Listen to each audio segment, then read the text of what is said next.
क्या आपने कभी सोचा है कि एक साधारण इंसान भी अपने निस्वार्थ कर्मों से पूरे संसार को बदल सकता है? यह कोई कहानी नहीं, यह एक यात्रा है कर्म, योग और आत्मज्ञान की, जो शुरू होती है मिट्टी से और पहुंचती है मोक्ष तक।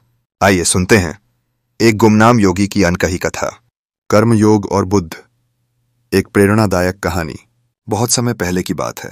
एक गांव में एक युवक रहता था जो हर समय चिंतित और दुखी रहता। वह रोज सोचता, मैंने किसी का बुरा नहीं किया, फिर भी जीवन में दुख ही दुख क्यों है। एक दिन वह युवक बुद्ध के पास पहुंचा। उसने हाथ जोड़कर कहा, भगवान, मैं समझ नहीं पाता कि मेरे साथ ऐसा क्यों हो रहा है। मैंने कभी किसी का अपकार नहीं किया, फिर भी मेरे जीवन में दुख और असफलता ही है। बुद्ध मुस्कुराए। उन्होंने युवक से कहा, तुम पास के खेत में जाओ और वहां एक बीज बो दो, फिर कल आकर बताना क्या हुआ। युवक गया और बीज बोआया। अगली सुबह वह लौटा और बोला, भगवान, अभी कुछ नहीं हुआ, बीज तो मिट्टी में ही है। बुद्ध ने कहा, क्या तुमने यह सोचा था कि एक दिन में बीज फल देगा? युवक बोला, नहीं भगवान, ऐसा कैसे हो सकता है, फल आने में समय तो लगता है। बुद्ध गंभीर होकर बोले, ठीक वैसे ही कर्म का फल भी तुरंत नहीं मिलता। अच्छे कर्म भी समय लेकर फल देते हैं और बुरे कर्म भी धीरे धीरे अपना परिणाम दिखाते हैं। जीवन में जो कुछ भी घटता है वह हमारे ही पूर्व कर्मों का परिणाम होता है। युवक ने पूछा, तो क्या हम अपने भाग्य को बदल नहीं सकते? बुद्ध बोले, कर्म योग यही सिखाता है, अपने कर्तव्य को बिना फल की चिंता किए करते जाना। जब तुम सही कर्म करोगे तो समय आने पर उसका फल अवश्य मिलेगा। जैसे बीज को जल, धूप और समय चाहिए, वैसे ही तुम्हारे कर्मों को भी चाहिए। युवक की आंखों में चमक आ गई। उसने विनम्रता से कहा, भगवान, आज मैं समझ गया कि कर्म ही मेरा धर्म है। मैं अब निरंतर सही कर्म करूंगा, फल की चिंता नहीं करूंगा। बुद्ध मुस्कुराए और बोले, यही है सच्चा कर्म योग, बिना मोह और अपेक्षा के कर्म करते रहना। युवक ने नतमस्तक होकर प्रणाम किया और एक नए दृष्टिकोण के साथ अपने जीवन की ओर लौट गया। उस दिन के बाद युवक ने अपने जीवन में बुद्ध के उपदेश को गहराई से अपनाना शुरू कर दिया। वह अब हर काम पूरी श्रद्धा और निष्ठा से करता, बिना यह सोचे कि इसका क्या परिणाम होगा। वह खेतों में काम करता, गरीबों की मदद करता, बीमारों की सेवा करता। जो लोग उसे पहले ताना मारते थे, अब चुपचाप देख रहे थे। वह पहले जैसा नहीं रहा था, उसमें शांति, स्थिरता और समर्पण आ गया था। एक दिन गांव में अकाल पड़ा, खेत सूखने लगे, लोग परेशान हो उठे। कई लोग गांव छोड़कर जाने लगे, लेकिन वह युवक रुका रहा। उसने कहा, यह मेरी भूमि है, मेरा कर्म है, इसे छोड़ना नहीं। मैं जल लाऊंगा, हल चलाऊंगा और अन्न उगाऊंगा। लोगों ने हंसते हुए कहा, यह सब व्यर्थ है, यहां कुछ नहीं उगने वाला। युवक शांत रहा। उसने दिन रात मेहनत की, तालाब से पानी खींचकर खेतों में दिया, मिट्टी को फावड़े से पलटा, बीज बोए और हर दिन आशा से, परिश्रम से कर्म करता रहा। महीनों बाद जब वर्षा हुई तो वही सूखी जमीन हरी भरी हो गई। युवक की मेहनत रंग लाई। उसका खेत फसल से लहलहा उठा।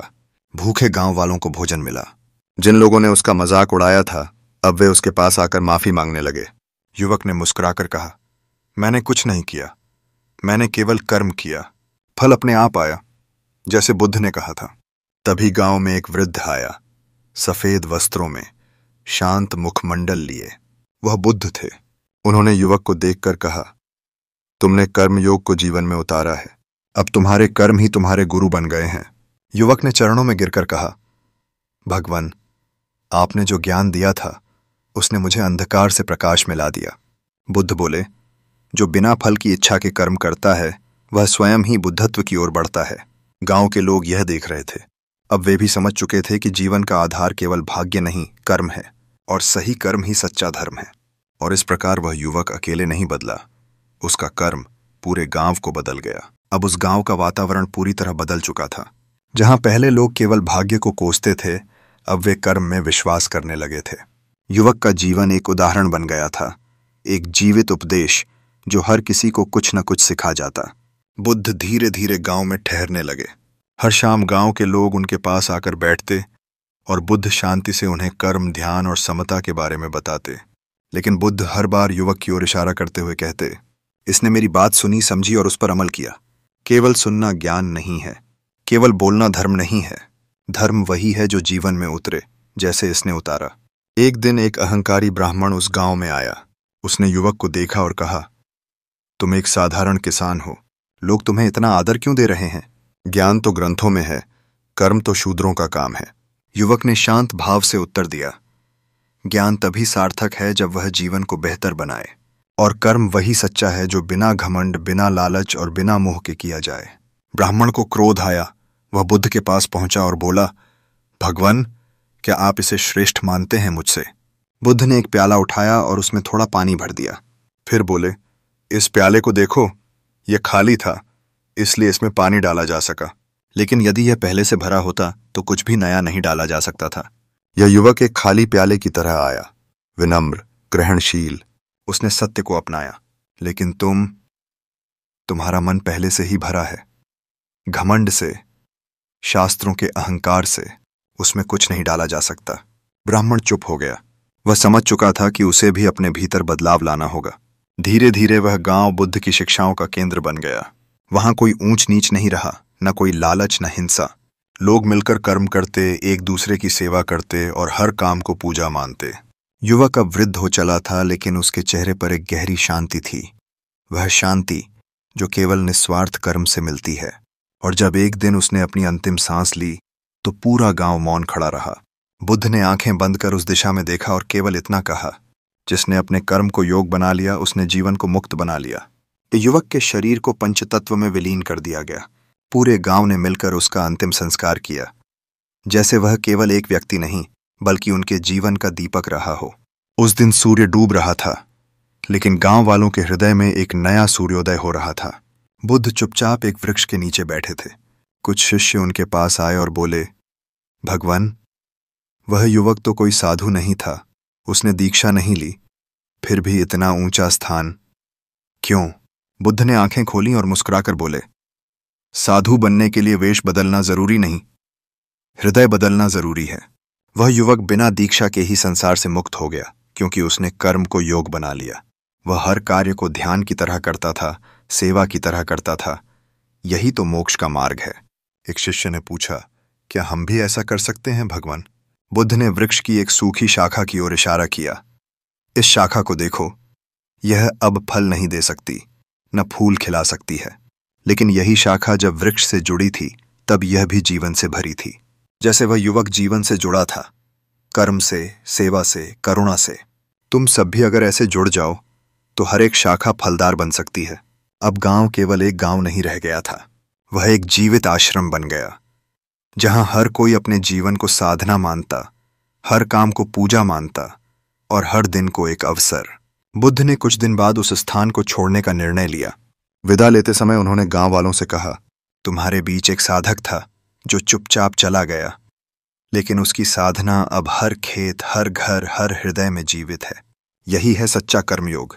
जब तुम्हारा जीवन ही उपदेश बन जाए तब तुम बुद्धत्व के मार्ग पर हो।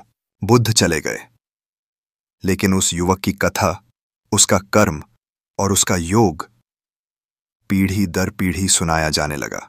वह बिना नाम का व्यक्ति अब हर उस हृदय में जीवित हो गया जो कर्म को पूजा मानता है और फल की चिंता छोड़कर धर्म की राह पर चलता है। समय बीतता गया।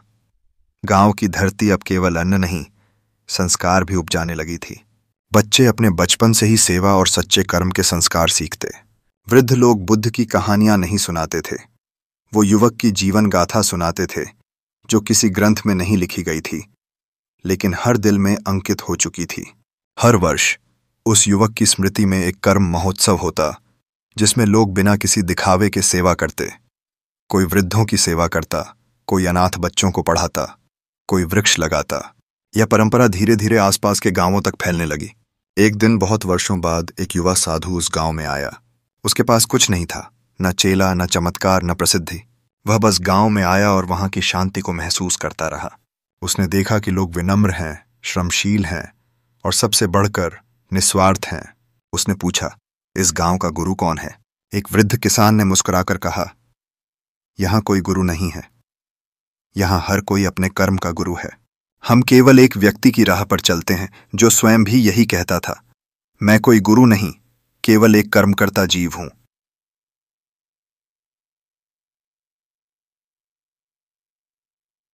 साधु विस्मित हो गया। उसने पूछा, क्या मैं उस महापुरुष की समाधि देख सकता हूं? वृद्ध उसे गांव के बीचों बीच एक छोटी सी समाधि के पास ले गया। उस पर कुछ नहीं लिखा था, न नाम, न तारीख, केवल एक पत्थर था जिस पर खुदा था। यहां वह विश्राम करता है जिसने कभी विश्राम नहीं किया। साधु की आंखों से अश्रुधारा बह निकली। उसने समाधि को नमन किया और मन ही मन बोला, सच्चा बुद्ध वही है जो बोलता नहीं पर हर कर्म में बोलता है, जिसने ज्ञान नहीं बांटा पर हर जीवन को ज्ञानी बना गया। उस दिन से साधु ने वहां ठहरने का निश्चय किया। उसने न कोई उपदेश दिया न कोई प्रवचन, बस खेत जोता, पानी भरा, बीज बोया और मुस्कुराया। अब एक नई कथा जन्म लेने लगी थी, क्योंकि कर्म की परंपरा कभी खत्म नहीं होती, वो बस एक से दूसरे जीवन में बहती जाती है, जैसे नदी जो रुकती नहीं, जैसे दीपक जो खुद बुझकर दूसरे को रोशन करता है। अब यह कहानी तुम्हारे भीतर भी जल रही है। कर्म का दीपक बनो और आगे बढ़ो। समय की धारा बहती रही, वर्षों बीतते गए, पीढ़ियां बदलती गईं, लेकिन वह गांव, वह समाधि और वह परंपरा अडिग और जीवंत रही। अब वह गांव केवल एक स्थान नहीं था, वह एक जीवित तपोभूमि बन चुका था। भारत के कोने कोने से साधक, सेवक और जिज्ञासु वहां आने लगे। वो सब कुछ जानने नहीं बल्कि जीने आने लगे, उस मार्ग को जो बिना कहे सिखा गया था। उस समाधि के चारों ओर अब कोई दीवार नहीं थी, क्योंकि वहां कोई सीमाएं नहीं थीं, न मत की, न जाति की, न विचार की। एक दिन एक युवा राजकुमार जो राज्य के मोह से थक चुका था, गांव में आया। उसने हर जगह आश्रम ढूंढे, लेकिन यहां उसे कुछ भी दिखा नहीं। न चमकते मंदिर, न घंटियों की गूंज, न महंत, न प्रवचन। वह केवल कर्म था और मौन था। उसने एक वृद्ध से पूछा, क्या यह कोई विशेष स्थान है? मैंने तो यहां किसी को उपदेश देते नहीं देखा, न ही पूजा पाठ होते हैं।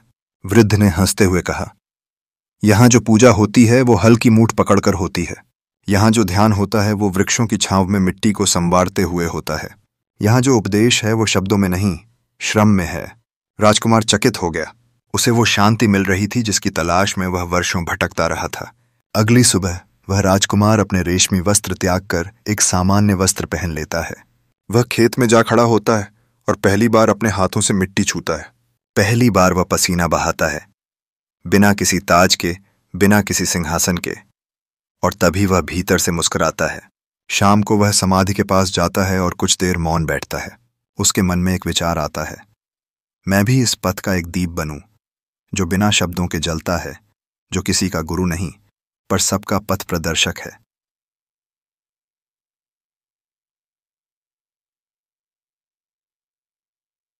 अब गांव का एक और युवक जो कभी राजकुमार था, उस परंपरा में जुड़ गया और कर्म की कथा आगे बढ़ती गई, क्योंकि सच्चे योगी वही होते हैं जो चुपचाप जीवन को बदलते हैं और फिर जीवन जग को बदल देता है।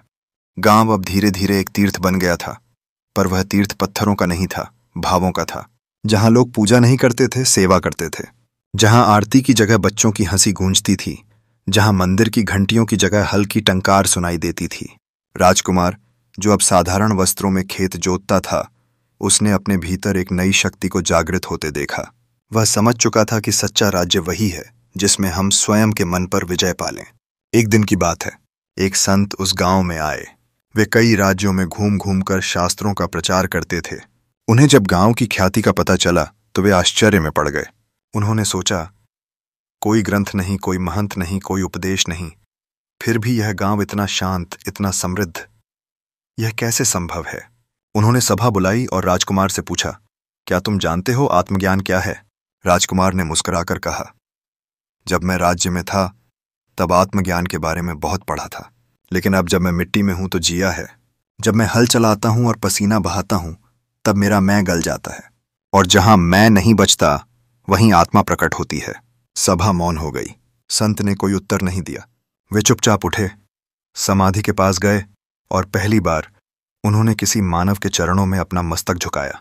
फिर उन्होंने कहा, मैंने जीवन भर शास्त्रों को बोला, लेकिन यहां आकर समझ आया कि शब्दों से बड़ा शिक्षक कर्म होता है। उस दिन के बाद संत वहीं रुक गए। राजकुमार अब राजऋषि कहलाने लगा, लेकिन न उसने यह नाम अपनाया, न कभी किसी को शिष्य बनाया। वह बस कर्म करता रहा। लोग उससे कुछ पूछते तो वह कहता, किसी के लिए कुछ करो, हर दिन कुछ नया बो, हर शाम कुछ अच्छा सोचो, यही है मेरा उत्तर। यही है मेरा धर्म। और वह समाधि, जहां कभी एक गुमनाम युवक विश्राम कर रहा था, अब हजारों आत्माओं का प्रेरणा स्थल बन चुका था। वो बिना नाम का पुरुष अब एक परंपरा बन चुका था, जो न किसी धर्म से बंधी थी, न किसी पहचान से। वो परंपरा थी बिना फल की चिंता किए कर्म करते जाने की, बिना बोले धर्म को जी लेने की, बिना दिखावे के दीपक बन जाने की। कहानी अब भी खत्म नहीं हुई है, क्योंकि हर वो व्यक्ति जो सच्चे दिल से, निस्वार्थ भाव से कर्म करता है, वही इस कहानी का अगला पात्र बन जाता है। शायद अगला दीपक तुम हो। अब तुम्हारी बारी है। समय आगे बढ़ता रहा, पर उस गांव की आत्मा स्थिर रही। कर्म, करुणा और मौन की आत्मा। अब गांव में कोई बड़ा मंदिर नहीं था, फिर भी हर घर एक तीर्थ बन गया था। कोई बड़ा आश्रम नहीं था, लेकिन हर खेत, हर कुआं, हर आंगन ध्यानस्थल बन गया था। राजकुमार, जिसे अब लोग निर्मोही कहने लगे थे, हर सुबह समाधि के पास कुछ समय बैठता था। कभी कुछ नहीं बोलता, बस मिट्टी पर हाथ फेरता और चुपचाप मुस्कुराता। एक दिन एक बालक उसके पास आया। वह जिज्ञासु था, चंचल था और उसकी आंखों में एक चमक थी। वह बोला, बाबा, आप यहां बैठकर हर दिन मिट्टी में कुछ लिखते हो, लेकिन जैसे ही आप उठते हो वो मिट्टी सब मिटा देती है। फिर क्यों लिखते हो जब वो टिकता ही नहीं?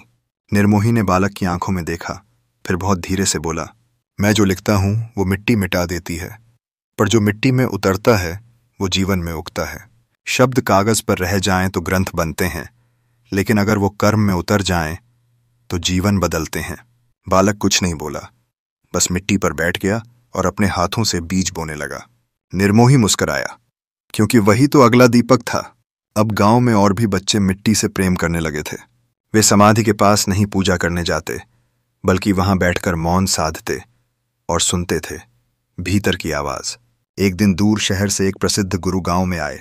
उन्होंने गांव वालों से पूछा, तुम लोग किस ग्रंथ का पालन करते हो? गांव वाले बोले, हम कोई ग्रंथ नहीं पढ़ते, हम तो उस जीवन को पढ़ते हैं जिसने बिना बोले हमें सब कुछ सिखा दिया। गुरु ने पूछा, कौन था वह? गांव वालों ने एक स्वर में कहा, वह कोई नहीं था, वह हम में से ही एक था। वह मिट्टी में बीज जैसा था, जो खुद गल गया पर हजारों को जीवन दे गया। गुरु कुछ नहीं बोले, उनकी आंखों से आंसू बह निकले। अब यह कथा सिर्फ गांव की नहीं रही, यह हर उस व्यक्ति की हो गई जो कर्म को पूजा, सेवा को साधना और मौन को ज्ञान समझने लगा।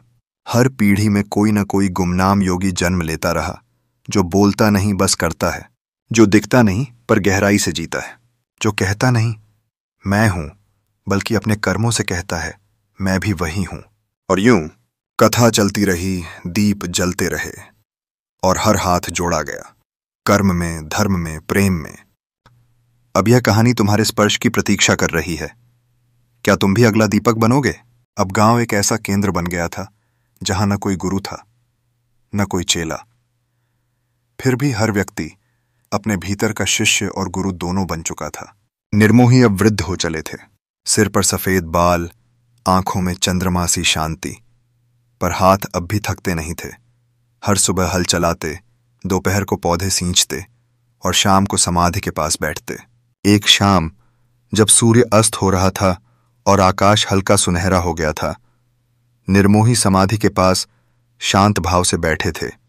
बालक, जो अब किशोर हो गया था, उनके पास आया और बोला, बाबा, क्या आपकी यह कहानी कभी पूरी होगी?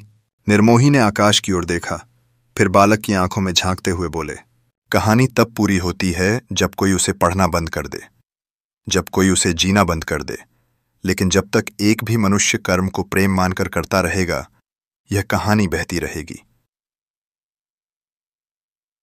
बालक ने पूछा, तो क्या यह वही कहानी है जो बुद्ध से शुरू हुई थी? निर्मोही मुस्कुराए, नहीं बेटा, बुद्ध भी उसी कहानी के एक पात्र थे। कहानी तो अनादि है, हर बार कोई ना कोई उसे जीता है, कभी बुद्ध बनकर, कभी किसान बनकर, कभी एक बालक बनकर और कभी एक निर्मोही बनकर। उस रात निर्मोही पहली बार समाधि के पास लेट गए। वह न सोए, न बोले, बस शांत हो गए। सुबह गांव वालों ने देखा निर्मोही अब मौन में लीन हो चुके थे, सदा के लिए। लेकिन कोई रोया नहीं, कोई विलाप नहीं हुआ, क्योंकि सब जानते थे वो गए नहीं हैं। वो तो अब हर खेत की मिट्टी में हैं, हर बीज में हैं, हर बच्चे की मुस्कान में हैं और हर उस हाथ में हैं जो बिना अपेक्षा के कर्म करता है। गांव वालों ने दूसरी समाधि नहीं बनाई, क्योंकि निर्मोही ने कहा था, जो मिट्टी में खो जाए वही सच में जग को उपजाता है। उस बालक ने उसी दिन हल उठाया। वह अब कोई साधारण बालक नहीं था, वह अब अगला दीपक बन चुका था। और अब इस कहानी का अगला अध्याय तुम्हारे सामने है। शब्द खत्म हो सकते हैं, लेकिन कथा नहीं, क्योंकि जब तक कोई एक हृदय भी बिना किसी दिखावे के सच्चे कर्म की राह पर चलेगा, ये कहानी चलती रहेगी, जलती रहेगी, फैलती रहेगी। अब अगला दीप तुम जलाओ। वह चला गया, पर उसकी कहानी अब भी जीवित है, हर उस दिल में जो सच्चे कर्म की लौ जलाता है, हर उस हाथ में जो बिना अपेक्षा के सेवा करता है। अब यह कथा रुकेगी नहीं, क्योंकि अगला दीपक शायद आप ही हों। तो चलिए कहानी को आगे बढ़ाते हैं, एक कदम धर्म के साथ।